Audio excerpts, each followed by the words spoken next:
I think being with an actual label is playing the game. You know what I mean? But with that, you lose certain controls, you lose certain things that you would if you were not with a label. You know what I mean? Which is the hard part for a purist. If you were just a person that was just solely just wanting to play the game all the time, you'd be like, yeah, let's just do it. Let's run it up. We can make the money back. But as a purist, you're like, yeah, I don't really like to move until my heart feels like it's supposed to. You know what I mean? It's hard to operate just off of numbers or operate off of what I know people are going to like, because the reality of it is the thing that got us all here is moving off of our heart, which allowed people to find you. You know what I mean? So it's like, if I can do it like that, what sense does it make to do it unfulfilling their way? And then they tell you when you can put it out, or if you can put it out. If you can put it out. And, and for some artists, like, their art is a part of their timeline of healing. You know what I mean?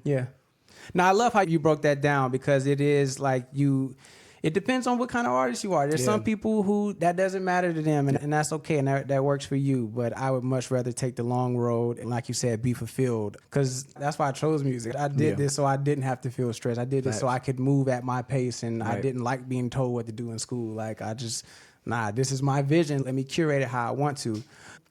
How is the other side of that, now signing a publishing deal with Warner Chappell and seeing, I guess, what the major publishing system can do for you? Now, obviously, it's a little different because you're not dealing with masters in the same sense. But yeah, how's that experience been, going from an independent producer who is self-publishing to now being published by one of the biggest publishing companies in the world?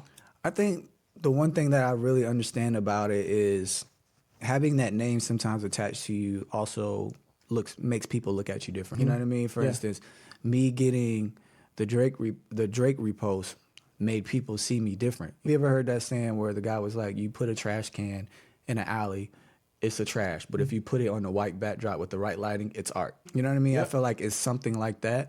So having that backing, having those people like say, yeah, this is SLIMWAV, he's a part of Warner, sometimes that makes certain people, it's like almost like less of an audition. You don't have to prove yourself anymore. It's, oh, he must be good enough, he's signed. So I feel like that's a major part of it, the name, having the name, the stamp of approval to get you in certain doors, which that mainly what it is. But I think as far as like movement, I think it's up to the producer. I think it's up to whoever signed. You know what I mean? Because I feel like I've been doing pretty well. I've been doing really well, like as far as like getting placements and stuff without the label, because I just knew a bunch of people through social media or moving around. But I feel like if I also knew those people and also bugged the label, also reached out to them like, yo, what could I do? I feel like everything will move even faster. But like I said, this year I'm definitely getting into that. I don't think I utilized my resources as much as I could have.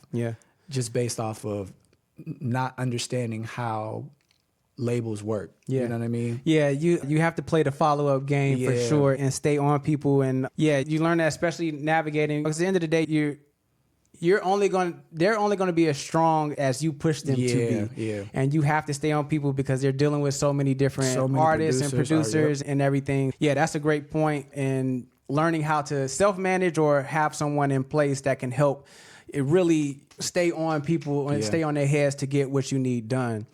First of all, congrats. I've told you this off camera, of course, but congrats on signing with Warner Chappell, man. Appreciate that. Yes, sir.